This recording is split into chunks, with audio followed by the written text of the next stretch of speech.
pote, arrête de te poser cette question. Comment faire pour trouver les électrons de valence d'un atome donné? Hein? Ne te pose plus cette question. Là ici aujourd'hui pour te montrer que je ne suis pas trop expert dans ça, mais ce que moi aussi j'ai pu retenir et ce que moi aussi j'utilise, la méthode que moi aussi j'utilise pour pouvoir déterminer mes électrons de valence. Prenons le cas de AS33, arsenic. Voilà, si vous voyez dans le tableau périodique, son acide arsenic. Bon, on commence tout d'abord par écrire sa configuration électronique. En ce qui concerne sa configuration, la configuration électronique de l'AS33, on a un S et 2 S2, 2 P6, 3 S1, 3 P6, 3 D10, 4 S2 et 4 P3.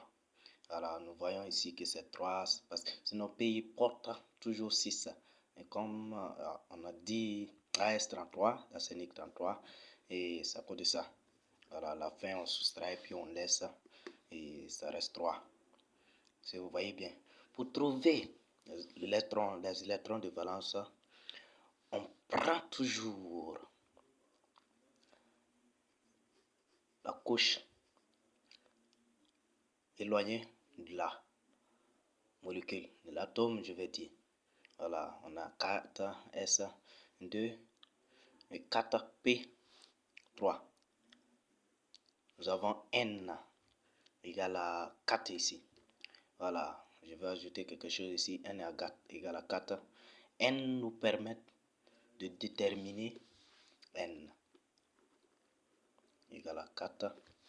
N égale à 4. N nous permet en même temps de déterminer la période. La période de l'atome. La quatrième période. La période de l'atome. L'atome partie la ligne 4 du tableau périodique. Alors, si vous voyez bien, l'arsenic se trouve dans la ligne 4 du tableau périodique. Et voyons que c'est P. Il est dans la sous-couche P. Voilà. Bon, ça c'est juste une parenthèse refermant. Et revenons sur ça. Les électrons de valence, c'est-à-dire pour le 2 ici, plus le 3. Je vous ai dit que c'est la couche la plus éloignée de l'atome. Voilà, la dernière couche, je vais dire. La dernière couche est regroupée en sous-couche S et P.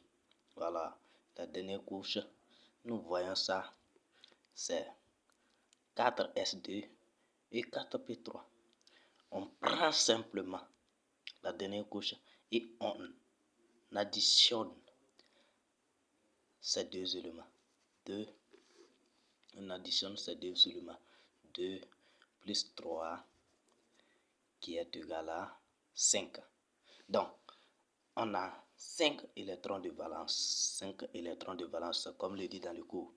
Alors, pour trouver les autres les électrons de cœur, et ça, ce n'est plus compliqué. Si tu as déjà les électrons de valence, le reste constitue les électrons de cœur.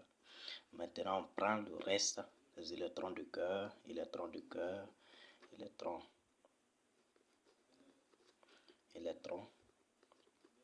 de cœur. On prend les autres couches et on additionne. On a 2 plus 2 plus 2 plus 6 plus 2 plus 6 plus 10. Nous voyons le 4, 10, 20, 28. On a au total 28 électrons électrons de cœur. J'ai commencé par la configuration électronique directement. Vous pouvez écrire ces choses-là et puis après regrouper. Voilà, j'ai juste écrit la configuration électronique suivant l'ordre N plus L croissant. Ok, merci et à plus.